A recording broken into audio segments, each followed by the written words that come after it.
Now we're ready to mix the greens for the trees and the shrubs. And you want to make big enough piles that you can put a really opaque layer on all of the trees and shrubs. Also in part 4, we'll mix colors for the grasses. Once you have your large piles for the tree shapes, be sure that you mix up the grass colors. Also, we're going to want to be sure that we mark off where the shadows are in the painting. We really want a very clear distinction on the light and shadow side of the trees and the hill where it folds over and goes into darkness. The shadow of the hill will help us read as a curve in the land. So I started with the darkest greens that I know how to make with my colors. This is, so it's ultramarine blue and Indian yellow for this one. And it has more green quality to it. Then I use Viridian and red oxide for a very dark green also. So I have two really dark greens. And then moving across, I added more yellow to them of not the Indian yellow, because that won't change the value. I want to get a progression of value from dark to light. So I use the lemon yellow, this one here, and I just added more.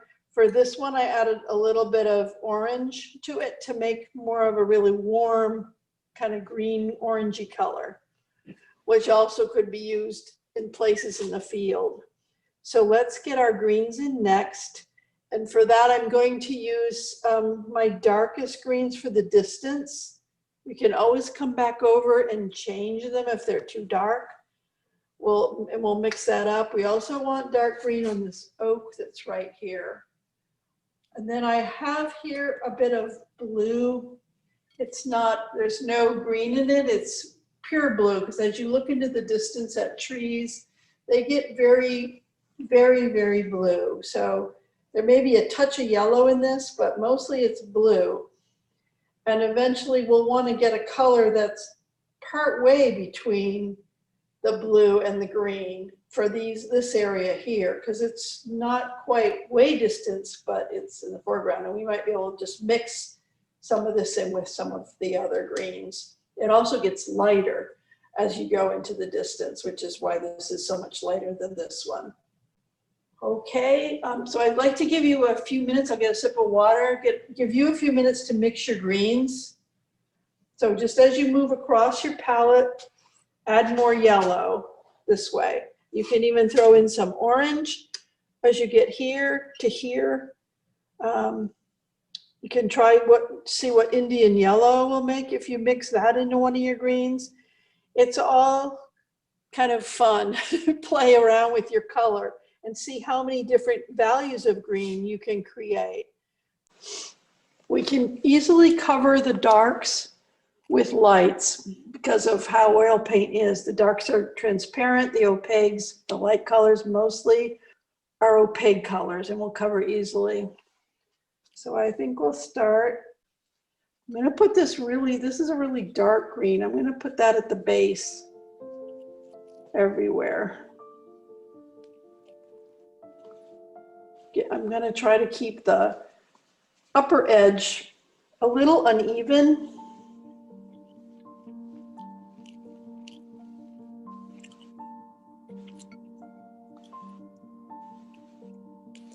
And remembering which side is the light side.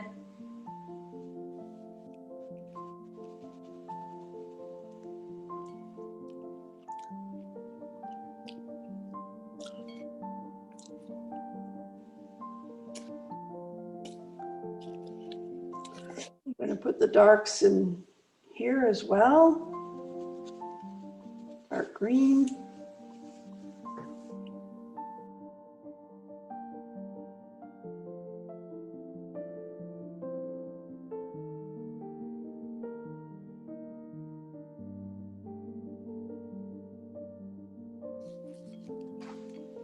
So going over where I made the indication of where these bushes were going to be, paying attention to the top. So they're different sizes and shapes, so they don't all look like they've been cloned in the same bush. We're gonna mix up a shadow color too. That's gonna be this color here, the grasses and under the base of some of the grasses. So hold on for that. Not till we're done the greens though. The greens are our important first step. Then we remember we have an evergreen tree here. Again, we're gonna use a dark. They're really dark against the sky. They kind of curl up. So you can use, if you have a filbert, you can use the edge of it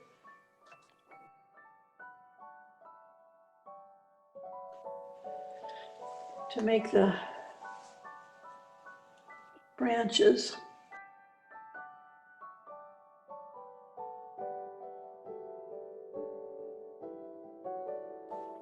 I want each side of the tree to be a little different than the other side. I don't want them to be real symmetrical. That can be a challenge because our human mind wants to make them all symmetrical and make them all the same. But we want variety, spice of life, right? So remember, you can come back to this eucalyptus and you can poke in sky holes here. I'm gonna try to leave some as a reminder to myself of that's where you want to poke in some sky holes.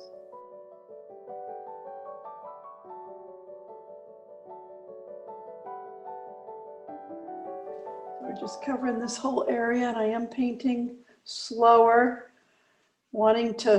slowing down and wanting to see what the best way is to do this.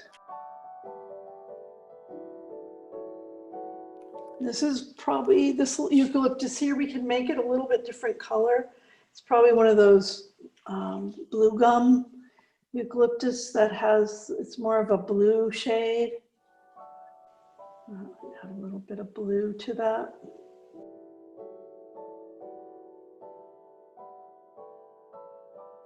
And kind of our limbs or trunks will go in toward the end. I can show you just a little bit right now about the sky hole thing. Also the edge of the tree where it's up against the sky is going to be a little lighter.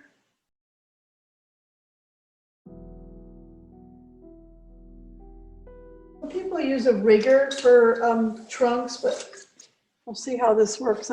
I enjoy using the tip of a very fine flat to make the trunk shapes.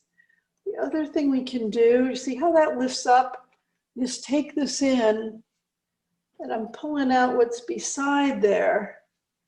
I'm just lifting. You watercolors are probably really good at this. I'm just gonna lift up a little bit. I've got some red, which is gonna really vibrate nicely with all that green. That's one way you can do trunks, is just by lifting off paint. We're gonna say this one's an oak. It's a little bit bigger of a trunk, maybe. So you can soften your edges of the trees. Oh, I was thinking I have two even little holes here that I need to change that so they're not so matchy-matchy. Not a problem, we'll just come back in. And we'll just kind of combine this area here. Those oaks are, the oaks have this really nice shape to them anyway. See what we can imitate for oak shapes. Can be in front of this redwood or Douglas fir or whatever it is. And then this is our blue gum eucalyptus here. If I work forward, let's work downhill. I was thinking work forward, but then I realized I want to get in the change here, which is getting more violet as we go further away. I'm going to jump in though and put in some color down here. Now this was, I believe I mixed it the other day. I think it's cobalt blue with orange. It makes a really great gray, but it's pretty dark. I want to lighten that up a bit. can check your value by hold it up there. As you look into the distance, the first color to really go away is yellow. So we want to not paint anything green if it's way far away. It's going to be more lavender, because your red will disappear next. So in the near distance, you're going to have some lavender trees that are more of a lavender shade. And you can also take some of the palette colors you've mixed up and combine them. And that's fun to say, oh, what do I get? I'm trying to make a transition from green to lavender. Let's mix lavender and then put a little green in it. And that can be a nice way to make that transition rather than having to mix all the paint. It's kind of dark. Add a little more red to it and a little more white. What I noticed is my Permalba spreads wonderfully, but it doesn't tint really fast. It doesn't lighten really fast like the Utrecht white will lighten really fast. Again, we want to have a skyline here that's very uneven. It's not regular, even though we want to see it as regular. I'm going to try my other white. I want to bring that up lighter. Yeah, there we go. I want those way down here to appear further away. They are getting further away, getting down to the coast. We'll have more green in them. And we'll take our green here, maybe add a little red to it. For these in front here. They lose their color. They start to lose their color as they go back, or overlapping one in front of the other. And again, I don't want a tangent, so let's make some of these shrubs come in behind here. When you're ready, you can start to put in some of your light greens on your sun side of your tree. Shrubs that are in the foreground. Background, I'm not going to put a lot of lights in there. We just want them on the tops. Check your shapes. If you have anything that's kind of oddball looking, you can change it. Nice thing about oil, you don't have to be so exact about everything.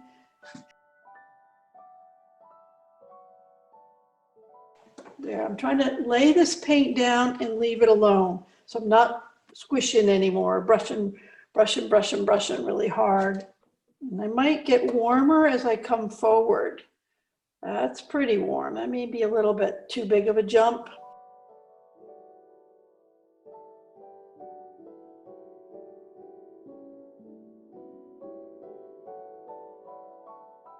Here I'm scrubbing again because I'm kind of doing the underpainting with the dark. I want to get this tree all in, dark tree.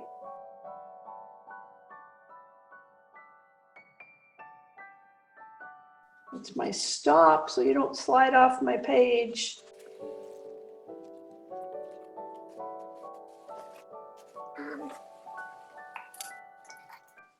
I'm going to mix up for you the shadow color because that's an important element. We don't want to forget about our shadow shapes. It kind of gives everything some grounding.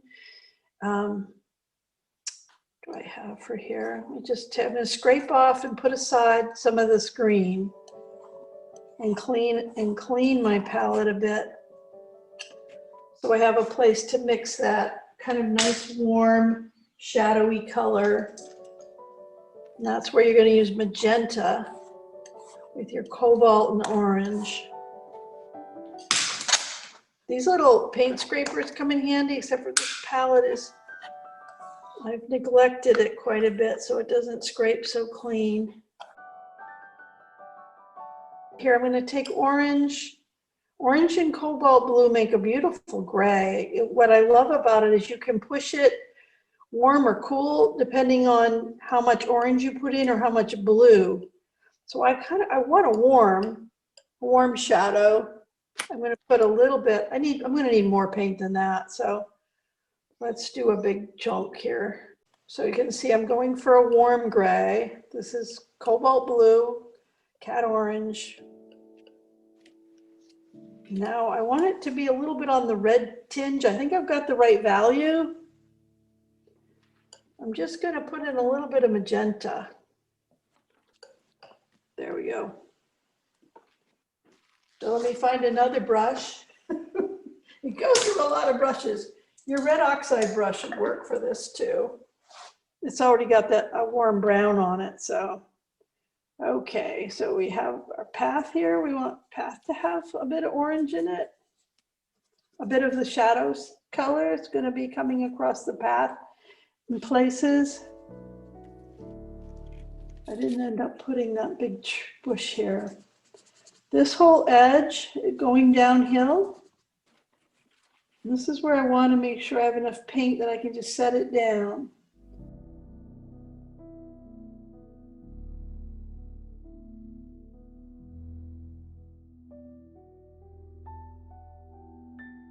So I'm just setting that down. I want to keep that slope. It was my slope. And then I can also work these two layers one against the other and have the next color have 2, 3 values. So this can get a little bit lighter. I take this color and I'm going to add, I want a warm color. Let's see what happens if I add Indian yellow to it. I'm going to take some of this color. This is Naples Yellow Light, which I sometimes have on my palette. I don't like using white per se to mix unless, except for when you want bright, like bright cloud color, bright lights. Let's check that one out as the next level of color. You can put on with your palette knife. So that's kind of a nice in-between color. I just took my dark and I added Indian yellow and Naples Yellow Light to it. White would probably work, but go easy on the white. That doesn't wash it out. So on our next level, we'll add more Indian yellow. If you don't have Naples Yellow Light, I don't think I had that on my list. Go ahead and just add white. I'm going to put a bit of white in here just to see what happens. There, so I've got my lightest light. So I have 3 values on the slope here. You can put it on with your palette knife as you saw me do. I find that sometimes the knife, when I'm wanting to work fast, the knife works great.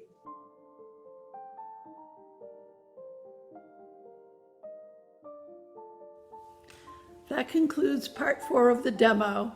In part 5, I'll be putting the finishing brush strokes on the painting.